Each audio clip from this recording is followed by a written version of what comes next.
गोपियां भी चुपचाप सुन रही।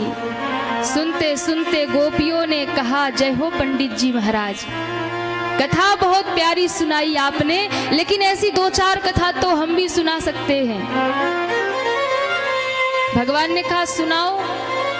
कहा, एक और पतिव्रता स्त्री थी, और आप जानते हैं कितनी बड़ी पतिव्रता थी, कितनी बड़ी, पति के बिना एक मिनट नहीं रहती थी। हर प्रकार से पति की सेवा करे, उसे भोजन करा के ही भोजन करे, उसे स्नान कराए, हर क्षण अपने पति के साथ रहती थी, एक भी क्षण के लिए अपने आंखों से ओझल नहीं होने देती थी। इतनी बड़ी पतिव्रता थी।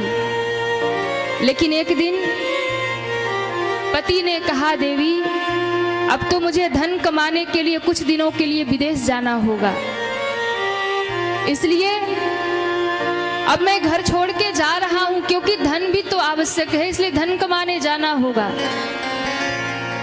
पत्नी रोने लगी, महाराज अगर आप चले गए तो मेरा नियम टूट जाएगा, मेरा धर्म टूट जाएगा, मैं कैसे अपना पातिव्रत धर्म निभाऊंगी। उस पति ने कहा, देवी चिंता मत करो, वो भी मेरे पास उपाय है। क्या? वो व्यक्ति बाजार गया और अपनी एक मूर्ति बनवा लाया। कहता है, देवी ये मूर्ति रखो, ये मेरी मूर्ति है, आज से ये इस मिट्टी के मूर्ति को ही तू अपना पति मान, मुझे समझ, और ये समझ कि तेरा पति तेरे पास है, इसी का दर्शन कर, इसी का पूजन कर, इसी की सेवा कर, इसको स्नान करा, इसको ही भोग लगा।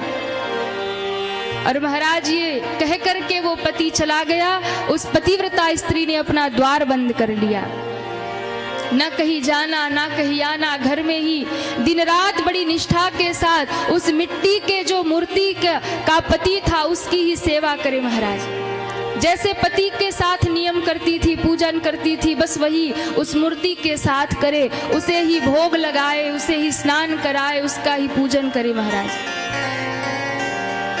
5-6 वर्ष बीत गए। एक दिन वो पति धन कमा करके घर लौटा, यहाँ उसकी सेवा चल रही। वो उस स्त्री ने सुंदर भोजन बनाया, भोजन की थाली सामने रखी और भोग लगाने ही वाली थी, इतने में द्वार पे पति देव आ गए। उन्होंने द्वार खटखटाया। अब धर्म संकट आ गया। क्या? ये सोच रही है, अगर द्वार खोलने जाती हूं तो मेरा धर्म टूट जाता है, और अगर द्वार खोलने ना जाऊं तो द्वार पे न जाने कौन आ गया। इसलिए अब वो धर्म संकट में पड़ी है, पूजा छोड़ दूं पति की या फिर जाके द्वार खोलूं। गोपियों ने हाथ जोड़ लिया, हे महाराज आप तो बड़े ज्ञानी हैं, हे कृष्ण आप तो बड़े ज्ञानी हैं, आप बड़े ज्ञानवान हैं, आप ही कृपा करके बताइए अब उस स्त्री को क्या करना चाहिए, जाए कि ना जाए, द्वार खोले, उस पति को भीतर लाए, उसे भोजन कराए, या मिट्टी के पति की पूजा करे। भगवान ने कहा, देवी अब इसमें कहना क्या है, अरे जब सच्चा पति द्वार पे आ गया तो मिट्टी के पति को भोग लगाने से क्या फायदा, उसे द्वार खोलकर सच्चे पति को भोग लगाना चाहिए, उस सच्चे वाले पति को भोजन कराना चाहिए। आहा, गोपियां कहने लगी, महाराज आपने तो स्वयं उत्तर दे दिया। क्यों? जब हमारे सामने हमारा परम पति खड़ा है तो हमें उन संसार के मिट्टी के पतियों की पूजा करने क्यों भेज रहे हो? सब्सक्राइब करें हमारे YouTube चैनल साधना गोल्ड को और पाएं वीडियो सबसे पहले, और हाँ, बेल आइकन दबाना ना भूलें।